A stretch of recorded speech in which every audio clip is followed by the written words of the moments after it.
This is going to be a 2026 Tarot and Oracle forecast. If it's meant for you, it's meant for you. We're going to take a look at the energies for the upcoming year, break it down month by month, clarify the energies, and let you know what you may expect. So let's take some overall themes and messages for this year. And we have gold energy, passion, epiphany, entrepreneur, and driven. Okay, so you're good as gold. I like that. Let's see what else is on the horizon. Blue energy. Now, Archangel Michael is very special because this is who you call upon to cut any cords that no longer serve you. This energy is wise, honest, trustworthy, and observant. So this is where you're going to feel protected in the tasks that come your way. And here we have abundance. Well, we couldn't ask for anything better. Faith, optimism, excitement, and breakthrough. Now, just because we have great energy overall, it doesn't mean that we're not going to have lows, right? With dark, there's light. And so it's our job to navigate through these energies as best as we possibly can. So let's take a look at the Moonology cards, what we can expect each month of the year. Let's start off with January, and we have nothing will come of the situation. And really, it's kind of funny because this card doesn't mean nothing will happen. It means worrying will do nothing for your current situation. It is a void course of moon kind of energy where you kind of feel like you're in a bit of limbo. And that's January, if you really think about it. When we start off the new year, we're in this, I don't know how to explain it. It's like a recovery phase, of the holidays. We're gearing up for new things, but we're not quite there yet. So it doesn't surprise me that in January, we're going to have an energy of nothing's going to really majorly happen. It's going to be a time of adjustment. Now let's take a look at February. What do you need to release? Okay, so remember that if you want new energy to come through, you have to let go of old stuff.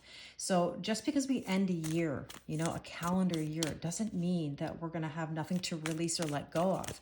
I always ask at the beginning of the year, what are your intentions? I don't look for perfection or resolutions. I like intentions. What are your goals?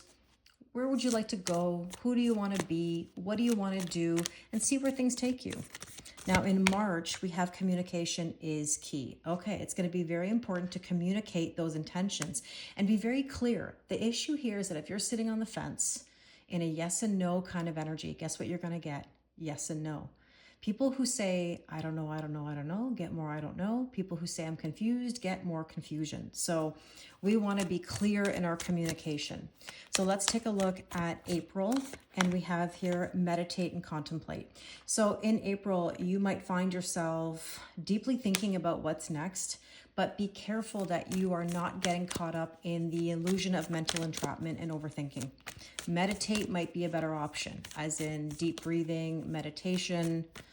Now in May, we have here, don't let pride get in your way. Don't be stubborn.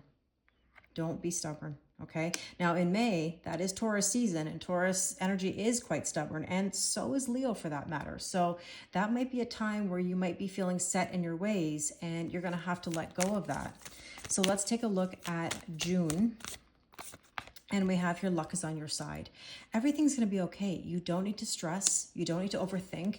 You need to let things unfold naturally. Now let's take a look at July.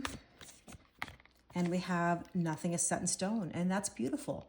I mean, maybe you're looking to go to the ocean in July for a summer vacation, or you like to surf. I don't know. But this is mutable energy, right? This is where you're going to let things happen. Go with the flow, ride that wave. It means don't have any expectations. You never know, something could very well surprise you. And in August, we have here, look at the bigger picture. So always I'm encouraging to think objectively versus subjectively, okay? And in September, be bold and make the first move. Okay, this isn't about chasing a relationship.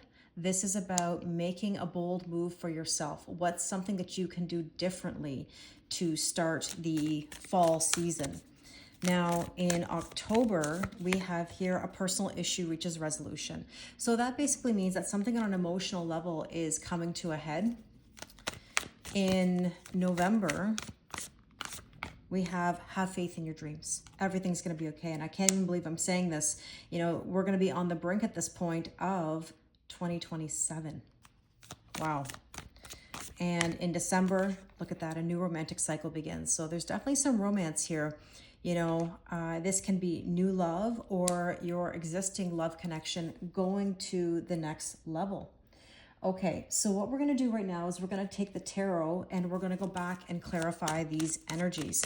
Now, I also want to remind you that we're moving into a number 1 year. That means brand new beginnings. And the year of the horse, which means freedom and movement. So definitely like that. Now let's take a look back at January.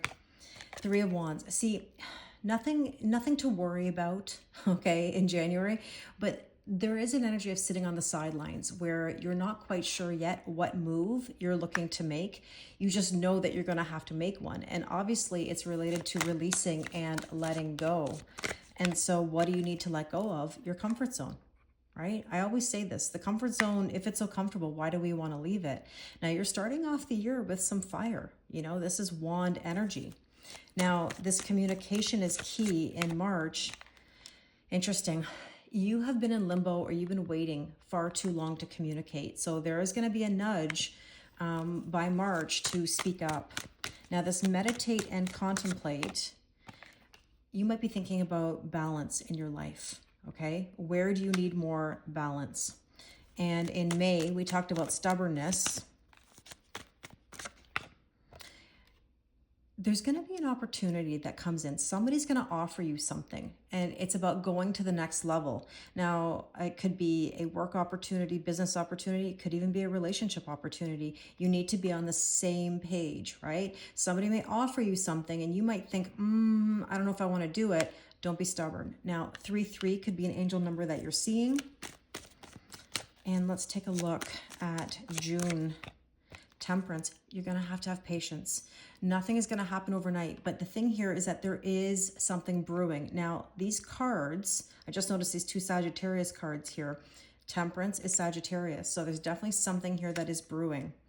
Now, June actually is Gemini season, and that is the opposite sign of Sagittarius. So there is going to be a Sagittarius full moon somewhere around this time. You might want to look at the date. That could be significant to you. Now, let's talk about riding the wave here in July. Yeah, filling your own cup, the emotions. You might be starting something new emotionally, and that's beautiful. Okay, in August, we have 4 of Wands, 11-11. Look at the bigger picture. Look at the ascension. Ooh, kitty cat in the background just made a loud noise. It kind of like shocked me here. So this is maybe telling you that there's going to be something sort of shocking here that's going to bring you a new beginning. Now, it's nothing bad because look at these butterflies here. This is transformation. Green is the heart chakra. So this is about matters of the heart. Now, the last 2 cards before that were red. Red is about building a solid foundation. Okay. And maybe I should have mentioned these beforehand that, you know, at the beginning of the year, you're going to have some guts to make some moves. You're going to have to believe in yourself with the orange here of the sacral chakra, right? Self-worth, self-value, and self-respect. Interesting.